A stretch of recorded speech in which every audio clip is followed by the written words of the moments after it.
Our intuition is often to praise students for being smart. This sends the wrong message. When students later encounter a setback, they conclude, if my past success made me smart, my current struggle makes me dumb. Instead, praise students when they work hard to accomplish a difficult task. This implies that you value hard work and that hard work is the cause of success. A study with fifth graders shows the striking impact of different types of praise. Researchers asked students to complete a set of moderately challenging problems. Then, the researchers told all students that they did well. They were all told, "Wow, that's a really good score." For 1/3 of students, the feedback stopped there. For another third of students, they were given intelligence praise.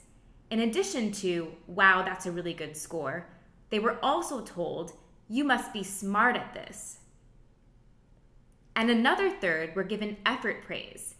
In addition to, "Wow, that's a really good score," they were told, "You must have tried really hard." Let's see some of this study in action. When these 9 and 10-year-olds successfully put together the puzzle, the children are praised for either their intelligence, "Wow, you did really well. You must be really smart at this." or the effort they made. "Wow, you did really well. You must have tried really hard at these." After students received feedback for their high scores, then they were all given a more challenging set of problems. Let's hear from Carol Dweck about how students who heard different kinds of praise reacted to a challenge. Then we give them a much harder set of problems, ones that they might, in fact, struggle with. Here's the next one. And we see what happens to their confidence. Do they think, "Oh, this means I'm not good at it after all"? Do they stop liking the puzzles? Or do they maintain their confidence and think, "Well, it just needs more effort or strategies"? What happens to their motivation? Are you ready to go on?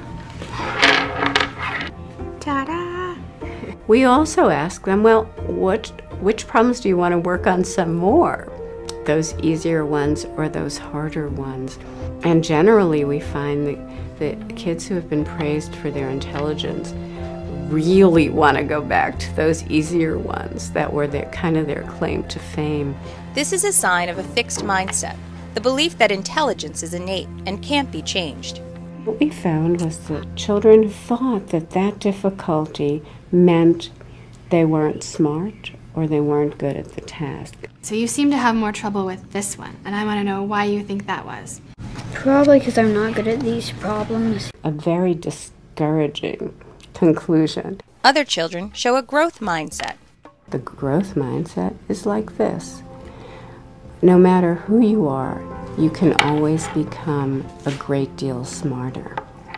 They feel smart when they're working really hard on something difficult and making progress. So if I give you some more problems, would you like more problems like these that are pretty easy so you'll do well, or problems like these that'll be hard but you might learn a lot from them?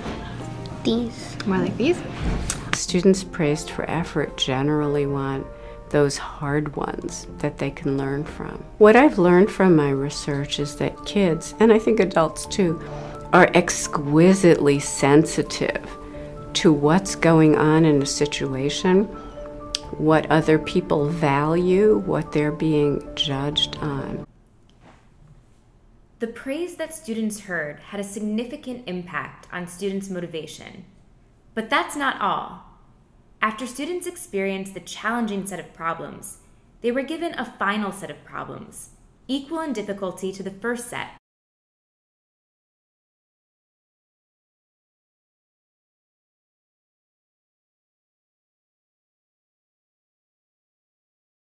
Students who just heard, "Wow, that's a really good score," didn't see a difference in their performance on the first set of problems and the last set. That's not surprising since they were equal in difficulty. What's interesting is how the praise impacted students. Students who heard effort praise, who were told, "You must have tried really hard," did better on the final set of problems. And what's most surprising is that students who were given intelligence praise, who were told, "You must be smart at this," actually did worse. Just one line of praise significantly impacted students' performance.